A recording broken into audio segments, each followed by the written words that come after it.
আমায় ক্ষমা করে দিন। এবার থামুন মহারাজ, আপনি যা করেছেন তা ক্ষমার যোগ্য নয়। আপনি আজ একটি শিশুকে তার মায়ের থেকে আলাদা করেছেন। আমি আপনাকে এবং আপনার ভাবী সন্তানকে অভিশাপ দিচ্ছি যে আপনাদের মতো সে মানুষ হবে না এবং সবাই সেই শিশুকে ঘৃণা করবে। তার জন্ম যদিও মানুষ রূপে হবে, তবুও তাকে পশুদের মধ্যে গণ্য করা হবে। দূরের এক রাজ্যে মহারাজা বীরেন্দ্র সিংয়ের রাজত্ব ছিল, যেখানে প্রজারা তাদের রাজার উপর খুব খুশি ছিল। মহারাজ সর্বদা তার প্রজাদের মঙ্গলজনক সিদ্ধান্তই শোনাতেন। একদিন মহারাজ মহারানীর সাথে শিকারে যান। মহারানী অবন্তিকা সেই সময় গর্ভবতী ছিলেন। মহারানী, মহারানী, আপনার এই অবস্থায় শিকারে আসা উচিত হয়নি।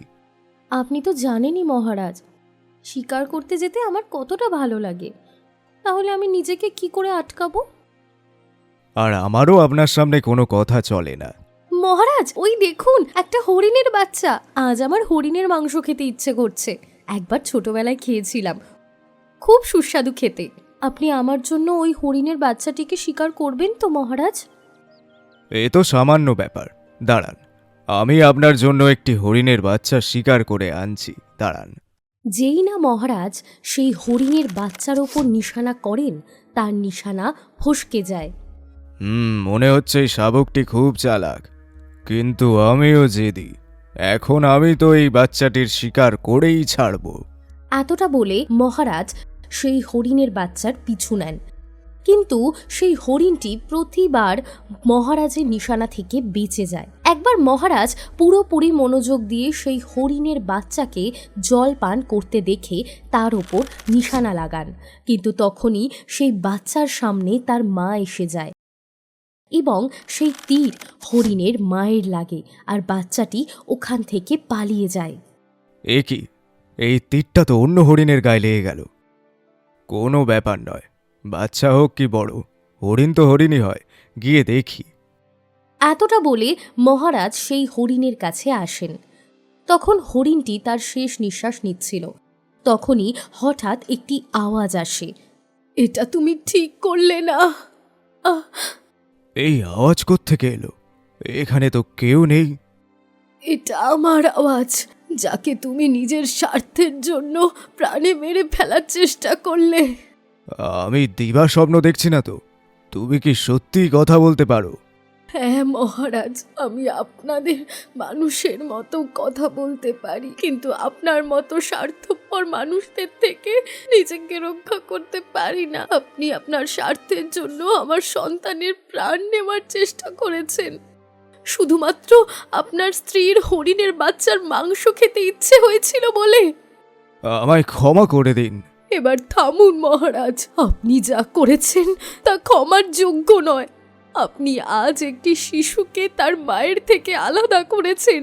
আমি আপনাকে এবং আপনার ভাবী সন্তানকে অভিশাপ দিচ্ছি যে আপনাদের মতো সে মানুষ হবে না এবং সবাই সেই শিশুকে ঘৃণা করবে। তার জন্ম যদিও মানুষ রূপে হবে, তবুও তাকে পশুদের মধ্যে গণ্য করা হবে। আপনি তো একজন মা, আমাদের এত বড় শাস্তি দেবেন না। আমাদের খুব বড় ভুল হয়ে গেছে। আজ থেকে আমরা আমাদের স্বার্থের জন্য কোনো বোবা এবং নিরপরাধের প্রাণ নেব না। ক্ষমা করে দিন এবং আপনার অভিশাপ ফিরিয়ে নিন। মহারাজ, আপনার নিজের ভুলের জন্য অনুতাপ হয়েছে, কিন্তু আমি আমার দেওয়া অভিশাপ ফিরিয়ে নিতে পারি না। আমার শেষ নিঃশ্বাস চলছে। হ্যাঁ, এইটুকু অবশ্য বলতে পারি যে আপনার ঘরে এক অদ্ভুত রাজকুমারীর জন্ম হবে। এরপর আপনি সন্তানের সুখ পাবেন না।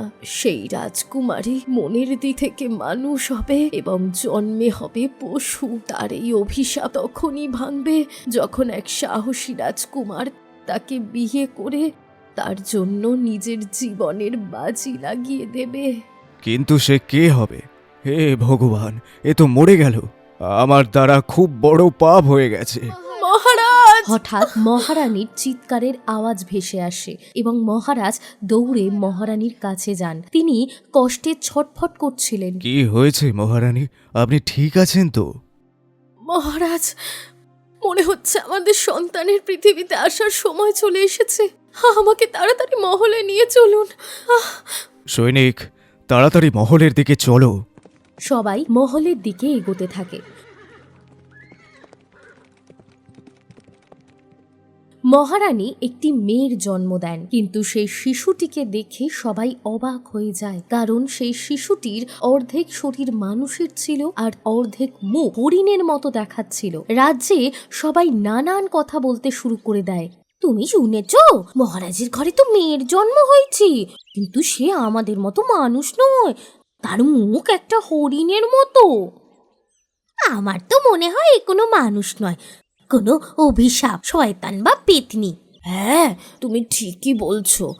আমি তো ওর মুখ দূর থেকে দেখেই আর ওর কাছে যাইনি। ভগবানই জানেন মহারাজ আর মহারানী এমন কি পাপ করেছেন, তাদের ঘরে এমন অদ্ভুত রাজকুমারীর জন্ম হয়েছে। আমাদের আর কি করার আছে। এই কথা পুরো রাজ্যে ছড়িয়ে পড়ে। এবার মহারানী আর মহারাজ সেই শিশুটির মুখ দেখেন। তারাও এই দৃশ্য দেখে অবাক হয়ে যান।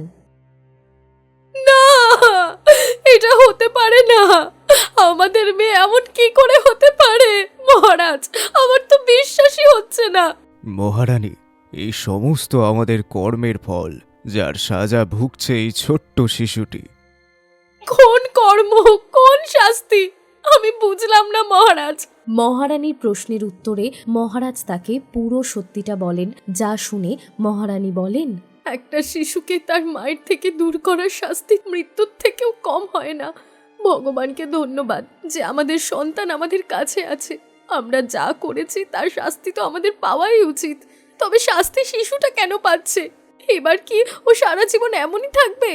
মহারানী, আপনি চিন্তা করবেন না, আমি এটার কোনো না কোনো রাস্তা ঠিক বার করব।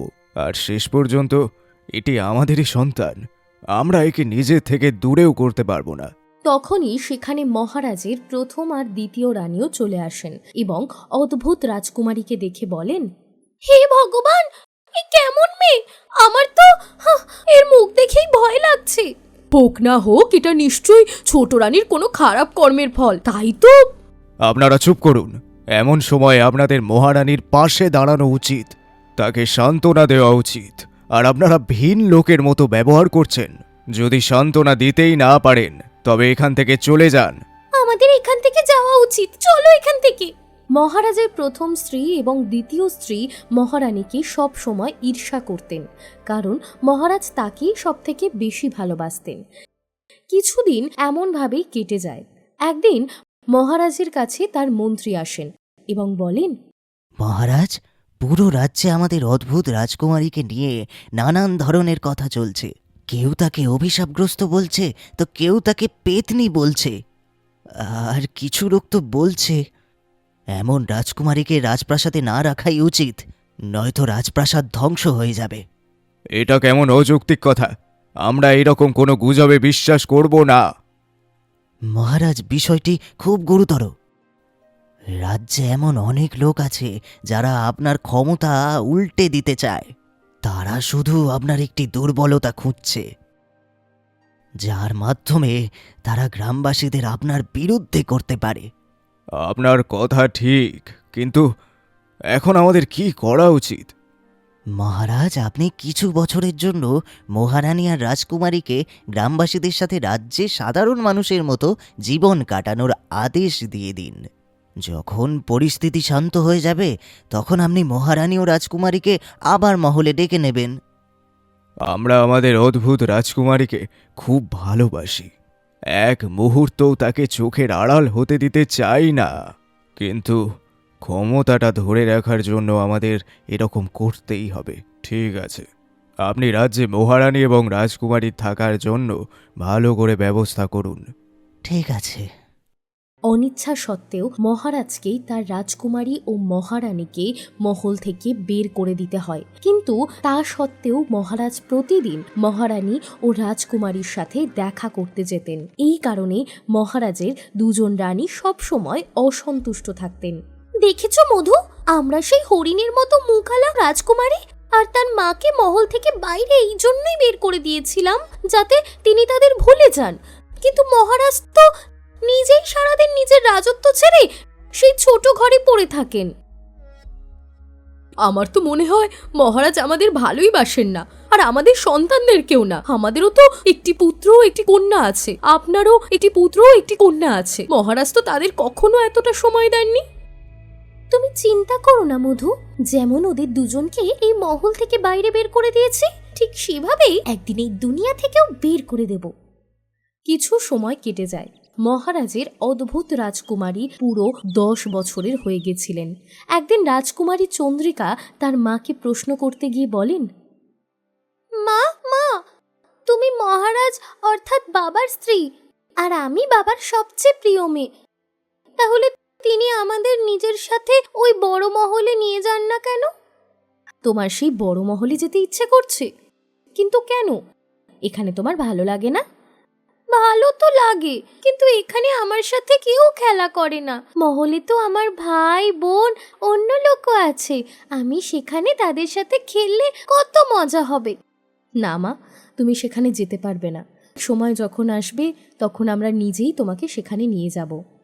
মা, আমি কি বাকি সবার থেকে খুব আলাদা? এই জন্য আমাদের মহল ছেড়ে এখানে এই ছোট্ট ঘরে থাকতে হয়?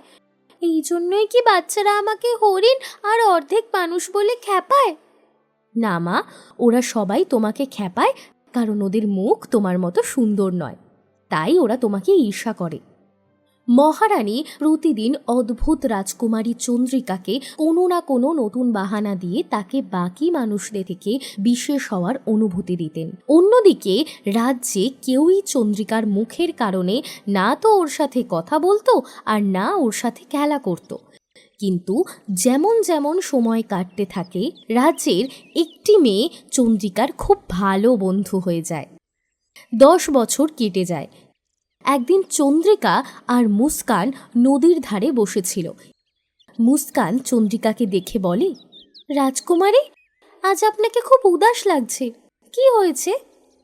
পুরো 20 বছর কেটে গেল, কিন্তু আজ পর্যন্ত মহলটাকে বাইরে থেকেই দেখেছি, ভেতর থেকে নয়। আমি সেই মহলের রাজকুমারী, কিন্তু তারপরেও আমি সেই মহলে যেতে পারি না। এই সামান্য কথা আমার প্রিয় রাজকুমারী, আপনি মহল দেখতে চান? আজ মহলে রাজকুমারীদের স্বয়ম্বর আছে, দূর দূর থেকে মহান যোদ্ধারা আসবেন। তাছাড়াও গ্রামবাসীরাও এই স্বয়ম্বর দেখতে যাচ্ছে। চলুন আমরাও যাই। আমারও যেতে ইচ্ছে করছে, কিন্তু আগে আমাকে মায়ের কাছ থেকে অনুমতি নিতে হবে। যদি তিনি জানতে পারেন যে আমি না বলে সেই স্বয়ম্বরে চলে গেছি, তবে তিনি আমাকে খুব বকবেন। চন্দ্রিকা ঘরে গিয়ে মহারানীর কাছে মহলে যাওয়ার জন্য জেদ করে। মা, আজ মহলে আমার বোনেদের স্বয়ম্বর আছে, আমরা কি দেখতে যেতে পারি? না মা, তুমি সেখানে যেও না। কেন মা, আমি কেন যেতে পারবো না? ওখানে আমার বোনেদের স্বয়ম্বর আছে, আমার যাওয়া উচিত। চন্দ্রিকা জেদ করতে শুরু করে এবং তার জেদের কাছে মহারানীকে হার মানতে হয়, আর তিনি তাকে স্বয়ম্বর দূর থেকে দেখতে যাওয়ার অনুমতি দেন। রাজকুমারী তার বান্ধবীর সাথে মহলে চলে যান। অপরিচিত সেজে অনুষ্ঠান দেখতে শুরু করেন। শোনো শোনো শোনো, আজ মহারাজ বীরেন্দ্র সিংয়ের 2 কন্যার বিবাহ, যেখানে তাদের বিবাহ করার জন্য দূর দূর থেকে মহান যোদ্ধা এবং রাজকুমার এসেছেন। এই স্বয়ম্বরে 3টি প্রতিযোগিতা হবে। যে রাজকুমার তার বল এবং বুদ্ধির ব্যবহার করে এই পরীক্ষায় উত্তীর্ণ হবে, সেই রাজকুমারীর সাথে বিবাহ করবে। মহারাজের আদেশে স্বয়ম্বর শুরু করা হয় এবং 3টি ধাপে প্রতিযোগিতা শুরু হয়। প্রথম ধাপে সব রাজকুমারদের উন্মত্ত হাতিদের বশ করতে বলা হয়। এই হাতিগুলি আমাদের রাজ্যের সবচেয়ে উন্মত্ত হাতি। আজ পর্যন্ত এদের কেউ নিজের নিয়ন্ত্রণে আনতে পারেনি। যে রাজকুমার এই হাতিকে নিজের শক্তি দিয়ে বশ করতে পারবে, সে পৌঁছাবে পরের ধাপে। মহারাজের আদেশে প্রথম ধাপ শুরু হয়ে যায়। সব রাজকুমার তাদের সম্পূর্ণ শক্তি লাগান, কিন্তু কেবল 5 জন রাজকুমার এই ধাপ পার করতে পারেন। এর পরের ধাপ শুরু করা হয়। এই ধাপ আরও কঠিন হতে চলেছে। যে রাজকুমার তার বুদ্ধির দ্বারা এই ধাঁধাটি সমাধান করতে পারবে, সে তার পরবর্তী এবং শেষ ধাপে পৌঁছাবে। আরও একবার প্রতিযোগিতা শুরু হয়, যেখানে 5 জন রাজকুমারকে একটি ছবির 10 টুকরো দেওয়া হয়, যা জুড়ে তাদের নাম বলতে হয়। সব রাজকুমার প্রতিযোগিতার জন্য তৈরি হন, যাদের মধ্যে কেবল একজন রাজকুমার এই প্রতিযোগিতার বিজয়ী ঘোষিত হন, আর তিনি হলেন রাজকুমার বীর।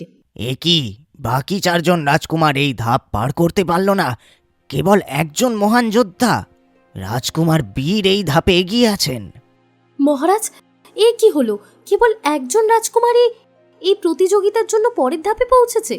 আমরা চাই না যে 2 রাজকুমারী একই রাজকুমারের সাথে বিবাহ করুক। আপনি ঠিক বলেছেন, আমি কিছু ব্যবস্থা করছি। এই দৃশ্য দেখে সবাই অবাক হয়ে যায়। আরে, এখন কি হবে? 2 রাজকুমারীকে কি একই রাজকুমারের সাথে বিয়ে করতে হবে? আমার তো মনে হয় না এমন কিছু হবে বলে। আমাদের বাবা এর কোনো না কোনো সমাধান ঠিকই বের করবেন। যাই হোক, এই রাজকুমার বাকি সব রাজকুমারদের থেকে কত সুন্দর আর দক্ষ। যদি এই রাজকুমার আপনার বর হতেন, রাজকুমারী চন্দ্রিকা। এ তুমি কি বলছো মুস্কান? ভগবান যার সাথে যার জুটি তৈরি করেছেন, সে তো সেটাই পায়, তাই না?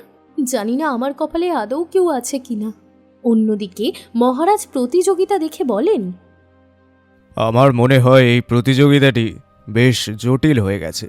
আমার 2 কন্যারই আপনার মতন মহান রাজকুমারের মতো স্বামী চাই। তাই আমরা চাই আপনি আমার 2 কন্যার সাথেই বিবাহ করুন।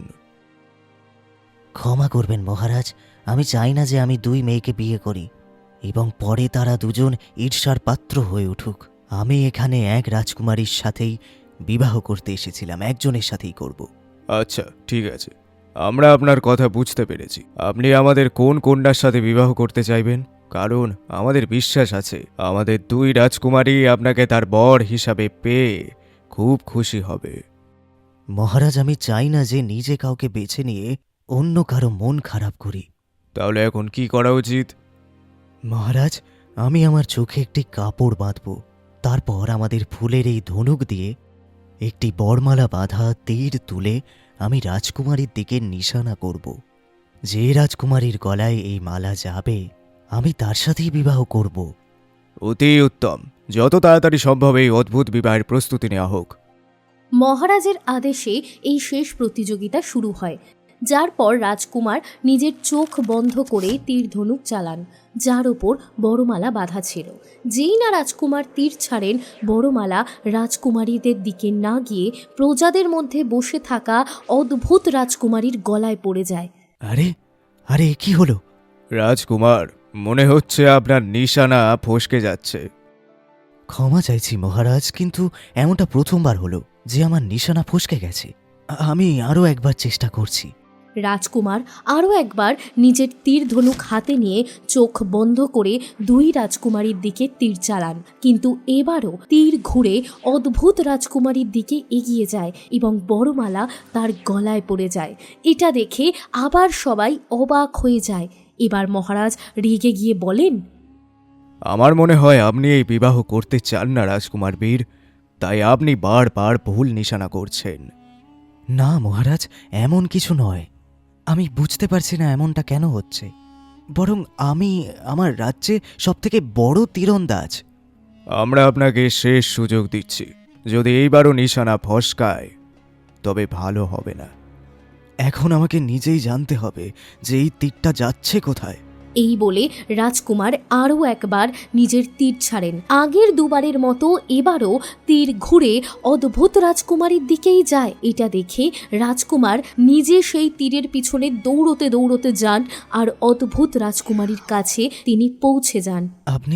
আপনি এই রাজ্যের সবথেকে ছোট রাজকুমারী, তাই না? যাকে সবাই অদ্ভুত রাজকুমারী নামে ডাকে। হ্যাঁ রাজকুমার, কিন্তু সত্যি বলতে আমি জানি না এই বড়মালা বারবার আমার গলায় কি করে এসে পড়ছে। তখনই সেখানে মহারাজ আর বাকি সবাই আসেন এবং অদ্ভুত রাজকুমারীকে দেখে বলেন, রাজকুমারী চন্দ্রিকা, তুমি এখানে কি করে?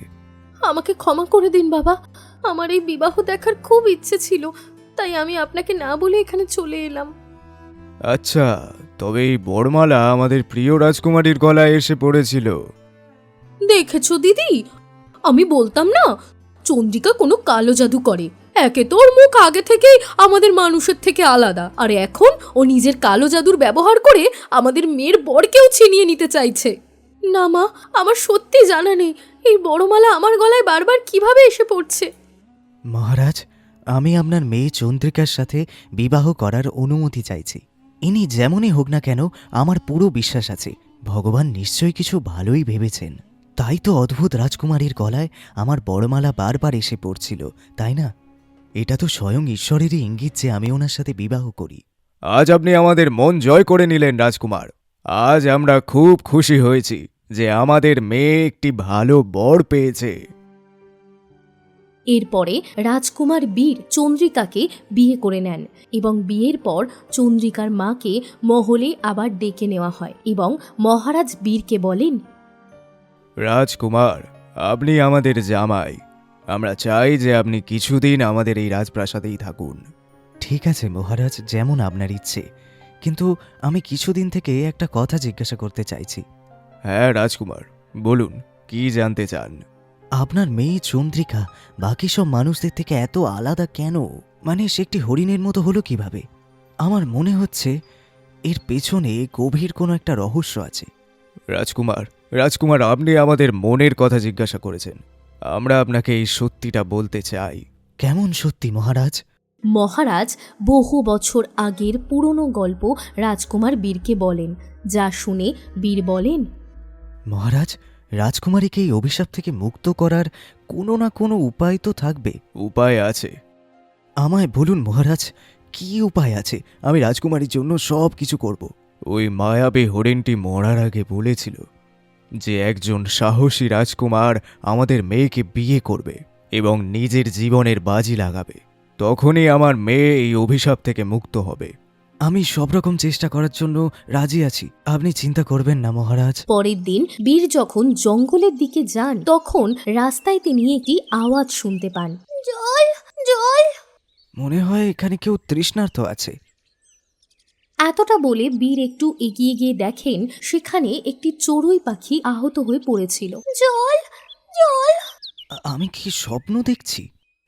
এই পাখিটা কথা বলছে।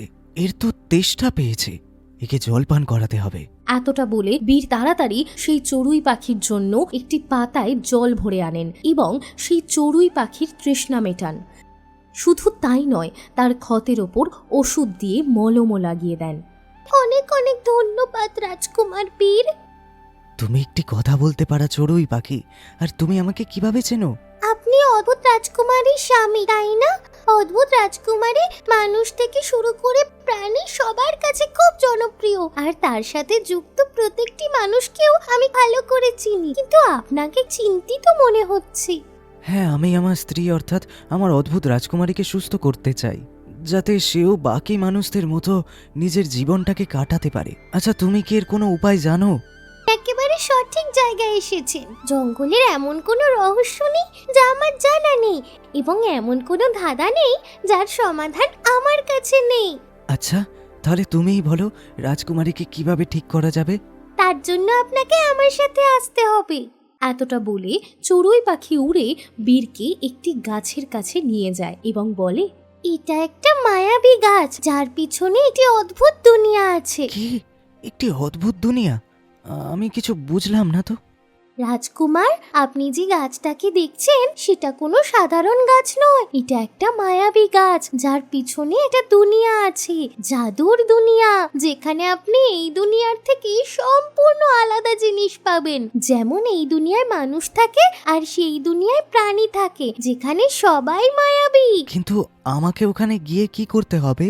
আপনাকে সেই দুনিয়ায় গিয়ে সেই দুনিয়ার রাজা সেরার কাছ থেকে একটি নীলমণি নিয়ে আসতে হবে, এবং সেই নীলমণি আনার পর আপনাকে তার জলে মিশিয়ে রাজকুমারীকে সেই জল পান করাতে হবে। রাজকুমারী অভিশাপ থেকে মুক্ত হয়ে যাবেন। ঠিক আছে, আমি এক্ষুনি যাচ্ছি।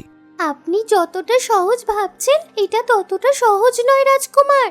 আপনাকে সেই নীলমণিটি পাওয়ার জন্য রাজার দুটি শর্ত পূরণ করতে হবে, তবেই সেই রাজা তার রাজ্যের মূল্যবান জিনিস অর্থাৎ নীলমণিটি আপনাকে দেবেন। রাজকুমারীকে ঠিক করার জন্য যদি আমাকে আমার জীবন দিতে হয় তাহলে আমি সেটাতেও রাজি আছি। আপনার উপর পুরো বিশ্বাস আছে রাজকুমার। আপনার মালা নিজের গলায় পরে নিন, এর মাধ্যমে আপনি এই দুনিয়া থেকে সেই দুনিয়ায় যাতায়াত করতে পারবেন। কিন্তু যদি আপনার এই মালা হারিয়ে যায় তবে আপনার এই দুনিয়ায় ফিরে আসা অসম্ভব হবে। আপনাকে অনেক অনেক ধন্যবাদ। আমি জয় লাভ করে নিশ্চয়ই ফিরে আসব। এতটা বলে রাজকুমার মালা পরে অন্য দুনিয়ায় পৌঁছে যান, যেখানে তিনি দেখেন যে অনেক প্রাণী মানুষের মতো জীবনযাপন করছে। সবাই জামা কাপড় পরেছিল। এটা দেখে রাজকুমার বীর অবাক হয়ে যান। এটা কেমন দুনিয়া? এখানে তো সব প্রাণী একদম মানুষের মতন জামা কাপড় পরে ঘোরাফেরা করছে আর কাজকর্ম করছে। তখন বীরের ওপর একটি বাদরের নজর পড়ে এবং সে তাকে দেখে বলে, আরে আরে, এ কেমন প্রাণী? দেখো তো, আমি এমন প্রাণী প্রথমবার দেখলাম। হ্যাঁ ভাই, ঠিকই বলেছ। এর শরীর তো আমাদের থেকেও আলাদা, আর এর চামড়াও তো আমাদের মতন নয়। কোথাও আমাদের পৃথিবীর জন্য বিপদ নয় তো? আপনারা এসব কি বলছেন? আপনাদের আমার থেকে কোনো বিপদ নেই। এ তো আমাদের মতন কথা বলছে, একে ধরো। সব প্রাণী বীরকে বন্দি করে দেয় এবং মহারাজের কাছে নিয়ে যায়, যেখানে গ্রামের সব প্রাণী জড়ো হয়ে রাজকুমারকে ঘিরে ধরে। কিন্তু তারা প্রথমবার এমন মানুষ দেখেছিল। মানে সে এসে গেছে। মহারাজ ক্ষমা করবেন, আপনি যেমনটা ভাবছেন তেমনটা কিছুই নয়। আমি কোনো গুপ্তচর নই। আমি জানি তুমি এখানে কেন এসেছো। তোমার সেই নীলমণি চাই, সেই অদ্ভুত রাজকুমারীকে সুস্থ করার জন্য। আপনি কি করে জানলেন মহারাজ? এই সব কথা পরে হবে। আগে তুমি এটা বলো, সেই নীলমণি পাওয়ার জন্য তুমি কি কি করতে পারো? যদি আমার সেই নীলমণিটি পাওয়ার জন্য নিজের জীবনের বাজিও লাগাতে হয়, আমি সেটাতেও রাজি আছি। ঠিক আছে, সেই নীলমণি পাওয়ার জন্য তোমাকে দুটি পরীক্ষা দিতে হবে, তবে তুমি সেই নীলমণিটি নিয়ে যেতে পারবে। তোমার মতো না জানি কত বীর যোদ্ধা এসেছে সেই নীলমণি নিয়ে যাওয়ার জন্য, কিন্তু আজ পর্যন্ত কেউ সফল হয়নি। শেষবারের মতো তুমিও চেষ্টা করে দেখো। যদি তুমি সেই নীলমণিটি জয় করতে চাও তাহলে তোমাকে আমাদের রাজ্যের সবথেকে সাহসী যোদ্ধাকে হারাতে হবে। কিন্তু যদি তুমি হেরে যাও তবে তোমাকে সারা জীবন আমাদের গোলাম হয়ে এখানেই থাকতে হবে। আমি রাজি। আপনি শুধু আমাকে বলুন আমায় কি করতে হবে, আমি রাজি আছি। এতটা বলে বীর সেরার কথা মেনে নিয়ে তাদের সবচেয়ে সাহসী যোদ্ধার সাথে অস্ত্রযুদ্ধ করার জন্য রাজি হয়ে যান, যে খুব শক্তিশালী ছিল, যাকে দেখে মনে হচ্ছিল যে তাকে হারানো অসম্ভব। কিন্তু তবুও বীর নিজের প্রাণপণ দিয়ে সেই যোদ্ধার সাথে লড়েন এবং তাকে হারিয়ে দেন। খুব ভালো। আজ থেকে আগে আমাদের এই যোদ্ধাকে কেউ হারাতে পারেনি, কিন্তু যা কারোর দ্বারা হয়নি সেটা আপনি করে দেখিয়েছেন। বলতেই হবে আপনি সত্যি খুব শক্তিশালী। ধন্যবাদ মহারাজ। এবার আপনার শেষ পরীক্ষাটা কি? এবার দ্বিতীয় পরীক্ষা। আপনি ওই ঝর্ণাটা দেখতে পাচ্ছেন? হ্যাঁ মহারাজ। ওই ঝর্ণার পেছনে একজন খুব বিপজ্জনক রাক্ষস থাকে, যার কাছে একটি জাদুকরী ময়ূরের পালক আছে। যদি তুমি সেই পালক নিয়ে আসতে পারো তাহলে তুমি এই নীলমণিটি পেয়ে যাবে। আমি নিজের প্রাণ দিয়ে দেবো ওই ময়ূরের পালক আনতে। এতটা বলে বীর সেই ঝর্ণার দিকে হেঁটে যান। ঝর্ণার নিচে একটি গুহা ছিল, যার ভেতরে খুব অন্ধকার ছিল এবং অনেক প্রাণীর কঙ্কাল ছিল। রাজকুমার বীর ধীরে ধীরে সেই গুহার দিকে এগোতে থাকেন। তখনই তার পা কোনো কিছুর ওপর পড়ায় সে জালে ফেঁসে যায়। মনে হচ্ছে কেউ এখানে জাল পেতেছিল, কিন্তু কেন? তখনই কারোর হাসির আওয়াজ আসে আর একজন মানুষ বীরের দিকে এগিয়ে আসে। মনে হচ্ছে আজকের খাবারের ব্যবস্থা হয়ে গেছে। আজকে এলো ছাগল, বাঁদর নাকি অন্য কিছু? আরে, এ তো একজন মানুষ। কিন্তু এই দুনিয়াতে একজন মানুষ কি করে? তুমি তো একজন মানুষ। আরে, আমি তো মনে হয় ভুল মানুষকে ধরে ফেলেছি। আমার মনে হয়েছিল কোনো প্রাণী হবে, কিন্তু তুমি তো একজন মানুষ। আর তুমি এই দুনিয়াতে এখানে এলে কি করে? আগে আমাকে খুলুন তো, তবেই আপনাকে বলতে পারবো। বীরের কথা শুনে সে তাকে খুলে দেয়। তুমি এখানে কি করে এলে, আর কবে থেকে আছো? আমি নিজেই জানি না কত বছর ধরে আছি, কিন্তু আমি আমার দুনিয়ায় ফিরে যেতে চাই। আমার পরিবারের লোকেরা নিশ্চয়ই খুঁজছে আমাকে। কিন্তু তুমি এখানে এলে কি করে? অনেক দিন আগে আমি এই জঙ্গলে কাঠ কাটতে গিয়েছিলাম। তখনই আমি একটি অদ্ভুত গাছ দেখলাম, যেখানে কিছু প্রাণী ভেতরে চলে যাচ্ছিল। আর আমি ওদের পেছন পেছন সেই গাছের এদিকে চলে আসি। আর এখানে এসে দেখতে পাই সব জিনিস একেবারে উল্টো ছিল। তারপর? যখন আমি এই রাজ্যে এলাম, তো এখানকার সব প্রাণীরা আমায় দেখে অবাক হয়ে গেল। আর ওরা ভেবেছিল যে আমি কোনো অন্য দুনিয়ার রাক্ষস। আর ওরা সবাই আমার প্রাণের শত্রু হয়ে গেল। তারপর থেকে আমি এই গুহাতেই থাকি। আর যখনই কোনো প্রাণী এখানে আসে, তখন আমি তাকে নিজের খাবার বানিয়ে খাই। কিন্তু নিজের স্বার্থের জন্য কোনো নিরীহ প্রাণীকে মারা তো ঠিক কথা নয়। যখন আমি এই দুনিয়ায় এসেছিলাম, তখন আমি আমার দুনিয়ায় ফিরে যাওয়ার জন্য রাস্তা খুঁজছিলাম। আর খুঁজতে খুঁজতে এই রাজ্যের রাজার মহলে পৌঁছে গেলাম, যেখানে আমি এই ময়ূরের পালকটি দেখতে পেলাম। তখনই রাজা ওটা আমাকে নিতে দেখে নিলেন। আর আমি আমার নিজের প্রাণ বাঁচিয়ে এখানে লুকিয়ে পড়লাম। কিন্তু আমি জানতাম না যে এটা একটি জাদুকরি ময়ূরের পালক। সেই পালকটি আমাকে দাও, আমি তোমাকে এখান থেকে নিজের দুনিয়ায় ফিরিয়ে নিয়ে যেতে এসেছি। সত্যি বলছো? আমি নিজের বাড়ি যাব? হ্যাঁ, তুমি ফিরে যাবে। বীর সেই মানুষটির কাছ থেকে ময়ূরের পালক নিয়ে রাজার মহলে চলে আসেন এবং রাজাকে পুরো ঘটনাটি বলেন, যেখানে রাজা বীরের দুটো পরীক্ষা পুরো হওয়ার কারণে তাকে নীলমণিটি দিয়ে দেন। আপনি মহান যোদ্ধা আর তেমনই বুদ্ধিমান। তার পরিবর্তে আমরা আপনাকে আমাদের রাজ্যের সবচেয়ে দামি এবং অমূল্য এই নীলমণি উপহার দিচ্ছি। আপনিও একজন খুব ভালো মহারাজ। আপনার সাথে আলাপ হয়ে খুব ভালো লাগলো। এবার আমি যাই। বীর সেই মানুষটির হাত ধরে নিজের সাথে নিজের দুনিয়ায় ফিরে আসেন। আপনাকে অনেক অনেক ধন্যবাদ। আপনি আমায় বেঁচে থাকতে আমার দুনিয়া দেখালেন, যেখানে আমার নিজের লোকেরা আছে। আমি আপনার উপকারের কথা কখনো ভুলবো না। আপনি খুশি মনে নিজের বাড়ি যেতে পারেন। সেই মানুষটি চলে যাওয়ার পর বীর মহলে ফিরে আসেন, যেখানে তিনি রাজকুমারীকে বলেন, রাজকুমারী, এই নিন, এই জলটি খেয়ে নিন।